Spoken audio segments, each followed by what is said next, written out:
to talk about women obesity and how they are viewed in society.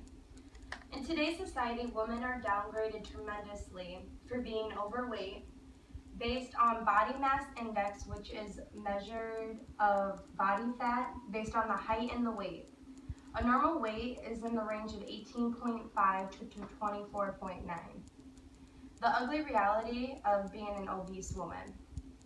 According to the National Survey of Midlife Development in the United States, when a woman reaches a certain BMI, which is also known as body mass index of 27, for example, a woman who is 5 foot 5 inches, like myself, who reaches approximately 160 pounds, that's when discrimination starts to occur. Overall, the studies show that weight discrimination against women is as commonly discussed as racial discrimination is. Researchers also acknowledge the amount of weight gain that causes an unfair, hostile response. Also, they discovered for women to appear to be at risk for judgment at lower weights compared to their body size than men.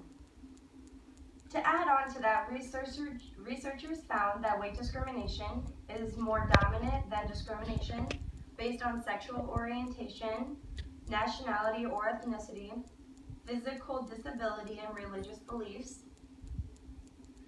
In an interview studies recently conducted with a woman professional in key management roles, the consensus was that even though it might not be intentional, two candidates of equal skill set, one heavier and one thinner, the thinner candidate was more favorably considered.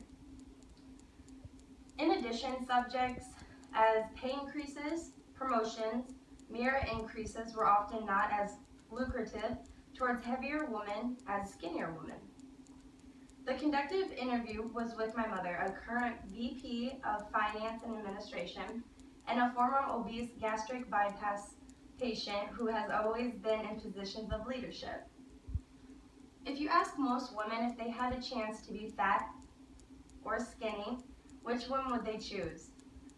Studies showed that most of us women would likely prefer to be slender.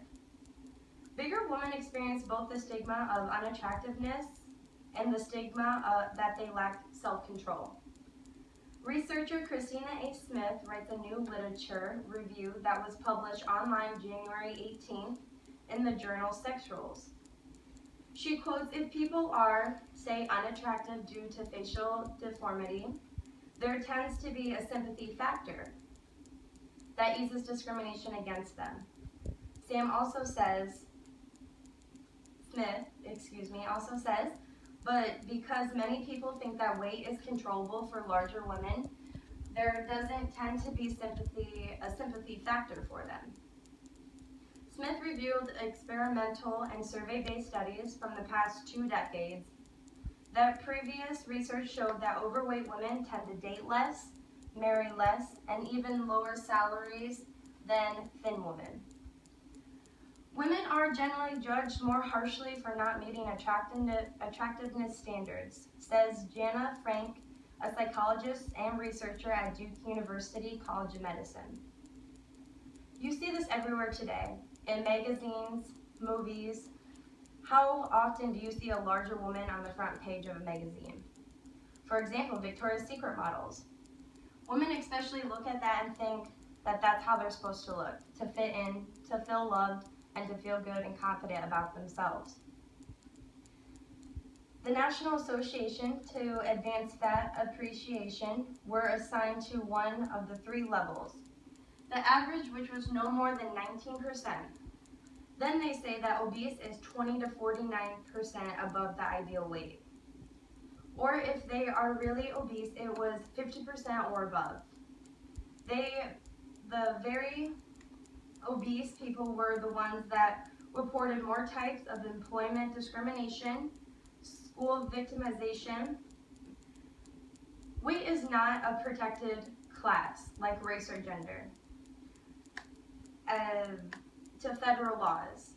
To protect against weight discrimination, obese personnel report more types of employment discrimination and employment-related victimization than other people do.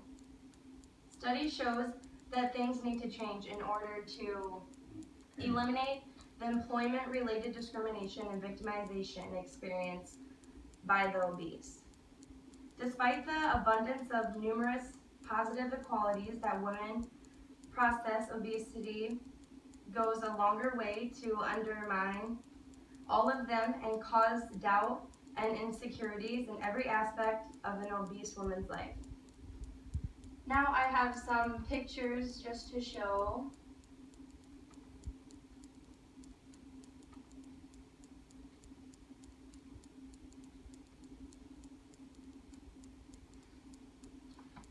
Okay, I don't know if you can see that.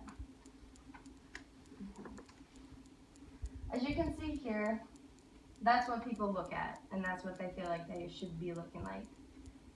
Women that would be considered obese. I thought this picture was very interesting because it just shows all the different types of body styles that women have. And each one of them, regardless of their size, is beautiful. There's no certain look that makes someone beautiful. This is just a picture of an obese woman, and to me I find it very interesting just because she has a tape measure around her stomach. Again, she wants to be thinner, so she's measuring her waist. This one I find very relatable to myself. Right over here on the left, a girl is looking into the mirror. She sees herself as fat, but on the side she looks perfectly fine. And over here is obviously a more thicker woman, and I think she's beautiful regardless. Now these are the Victoria's Secret models. Look at that. How does that make you feel? Feel like you want to look like that? Also, here's just a couple more pictures of more models. Over here, sitting like that. I know when I sit like that, I get a little bit of rolls going, but hey, I'm comfortable with my body. Just a couple more, you just look at that and you think that you need to look like that in life. But either way, you're beautiful in your own way, and you shouldn't have to change just because you feel like you would fit into society. And that's all.